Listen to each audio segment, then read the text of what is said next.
Selamat siang, kembali bertemu dengan saya Ferian Kurniadi pada refleksi minggu terakhir mata kuliah komunikasi saya selanjutan ini. Jadi pada awalnya saya pikir kalau menjelaskan suatu konsep ilmiah atau bahasan-bahasan ilmiah untuk golongan akademisi sama masyarakat itu sama saja. Tapi sekarang saya pikir rupanya itu sangat berbeda jauh loh. Kalau menjelaskan suatu konsep ilmiah kepada golongan akademisi itu tentu kita bisa dengan leluasa menjelaskan apa yang kita inginkan gitu, dengan adanya jargon-jargon ataupun ada istilah teknis atau jalan lebih dalam tanpa harus takut mereka tidak mengerti dengan apa yang kita bahas, karena toh mereka juga adalah golongan yang sudah terpelajar dan berahli di bidangnya gitu. Namun kalau kita menjelaskan konsep ilmiah tersebut kepada masyarakat umum, tentu kita harus menggunakan pendekatan yang berbeda, yaitu dengan cara yang singkat, padat, dan jelas. Maksudnya kita harus menjelaskan ke mereka dengan sesuatu yang lebih mudah dipahami dan harus menggunakan sesuatu yang dekat dengan kehidupan mereka sehingga mereka akan lebih mudah relate dengan apa yang akan dibahas. Lalu tidak boleh menggunakan jargon-jargon tidak dimengerti oleh khalayak umum. Contohnya kita bisa menggunakan teknik analogi dalam menjelaskan. Contohnya adalah menjelaskan pentingnya ppm dalam bercocok tanam hidroponik. Nah, ppm 4/million dalam hal ini berkaitan dengan konsentrasi zat terlarut yang terdapat dalam air nutrisi.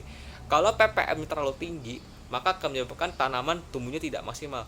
Jadi kita bisa menggunakan analogi tanaman ini sebagai bayi gitu. Kalau bayi diberi makanan yang terlalu berat atau ppm tinggi, contohnya seperti pizza, maka sang bayi ini akan kesulitan mencerna pizza tersebut dan pada akhirnya pertumbuhannya akan menjadi tidak optimal. Nah, menurut saya kemudian peran saya sebagai orang yang bergerak di bidang sains adalah lebih ke bagaimana kita mengkomunikasikan apa yang kita pelajari dan teliti di laboratorium untuk kemudian kita komunikasikan yang ditemukan di penelitian kita ke halayak banyak orang, agar apa yang dibahas nanti akan memberikan manfaat dan insight bagi banyak orang gitu. Yang dikomunikasikan itu harus dengan cara yang lebih dekat ke mereka dan mudah dipahami. Tindakan nyata yang saya lakukan ya karena saya backgroundnya adalah anak pan, jadi saya punya pengalaman waktu saya menjelaskan mengenai bahaya makan mie bersamaan dengan nasi. Nah, kalau kita tahu bahwa mie itu adalah